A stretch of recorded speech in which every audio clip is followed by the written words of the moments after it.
DC Fandome is right around the corner, and we're going to be getting some new information on DC movies, shows, comics, and video games. So I want to take this time to rank the current DCEU movies. This list is subject to change in the near future with more movies being released. Wonder Woman 84, Zack Snyder's Justice League, and Black Adam are all releasing soon, for example. And of course, all this is just my opinion. So here are the movies ranked from worst to best, starting with...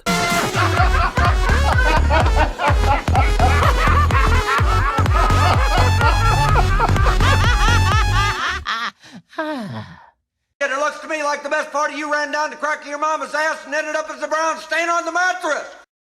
Suicide Squad. David Ayer and others who worked on the movie with him have been very vocal about how different 2016 Suicide Squad was before the studio forced changes. And fans have been pushing for the Ayer cut in the same way fans were pushing for the Snyder cut. Hopefully that comes out one day, but for now, I'm going to talk about the version of the movie that we got. Not only do I think it's one of the worst DCEU movies, I think it's the most disappointing one. It had a good cast, a good director, an awesome premise, and after seeing the first trailer, it easily had potential to be great. Instead, what we got was a movie filled with awkward comedy that didn't land, choppy editing, underdeveloped characters, and a cringy Joker performance. I hope that we one day get to see Ayer's real vision, but this movie, it ain't it.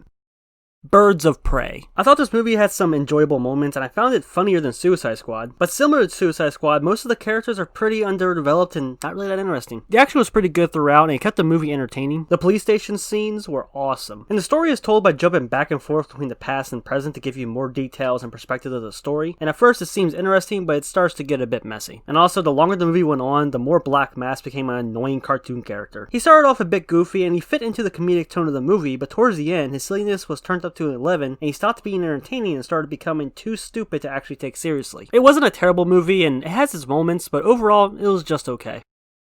Wonder Woman. Most people who've seen Wonder Woman usually say the same thing. The movie is mostly solid until the third act, and I agree. I really did enjoy most of the movie. The action was good and fun, the story and pacing was solid, we had some really good characters, and I thought it was a really good movie up until the last 20 minutes. It felt the need to not only say, hey, Ares is real and he was behind it, but Diana also got to fight him and end the war. This spits in the face of the previous 2 hours. It built up that humans are both good and bad, and that they make decisions themselves, and despite that, it's still worth saying because mankind can get better. Mankind has the good, the bad, and the ugly. And throughout the movie, she sees all three aspects of this. So from a story reason, this climax sucks. Also, the fight scene itself just isn't that fun to watch, and I feel like it goes on for too long. I guess they wanted Wonder Woman to fight someone who poses an actual threat to her, instead of watching her toss around soldiers. I try not to let the climax ruin it, and I still enjoyed the movie overall.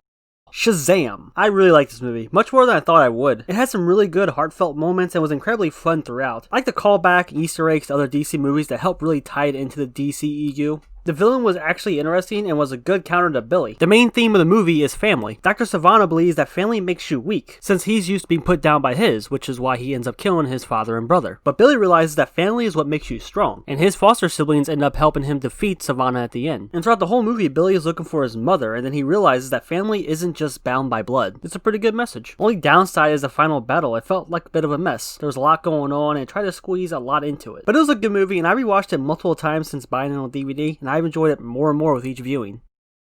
Aquaman. This movie is badass. For starters, I'm already a big fan of James Wan. He's one of my favorite modern day horror directors, and even when he's tackling a different genre, he still brings his unique style to it. The action segments are intense and fun to watch. It has some amazing visuals and some great shots. I love it when James Wan does these continuous shots. They look really great when they're pulled off. Both King Orm and Black Manta are solid villains. Although I would have loved to see Black Manta get more screen time, but hey, that's what we got sequels for. Only real complaint I have is that the comedy feels forced and doesn't land most of the time, but everything else more than makes up for those awkward lines. These next two I flip-flopped on. It could go either way, but here's how I rank them.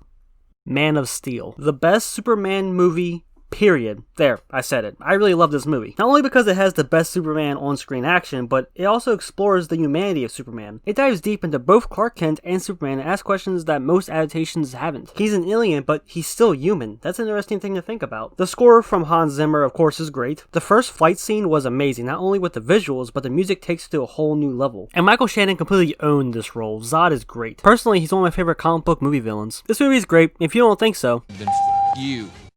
Batman vs. Superman. BVS might be a controversial pick for the best DCEU movie, because according to some people, it ruined the DCEU. I disagree, and personally, it's my favorite. It has the best on-screen Batman, at least in my opinion, and just like Man of Steel, it takes Superman into a new direction that wasn't explored before on screen. Same thing goes for Batman. It really shows how the world reacts to Superman and how it affects Clark. I've done a video on BVS, so check it out if you want to hear more. Of course, the soundtrack is great. Hans Zimmer and Junkie XL didn't disappoint. The action is top-notch, and personally, I like this new take on Lex Luthor, this young billionaire, which is a change from the older capitalist type that we're used to seeing. I think it was a good way to update the character for a modern audience. I think it's all great and I don't have any complaints. I loved it when it came out and I love it even more now. It's my favorite DCEU movie and one of my favorite Zack Snyder movies. So that's going to do it for my ranking. I want you to go ahead and leave a comment. Let me know how you would rank these movies. And let me know if you agree or disagree with how I ranked them. And of course, if you enjoyed the video, go ahead and drop a like on it. Thanks for watching. I'll catch you next time. What's the S stand for? On my world, it means suck.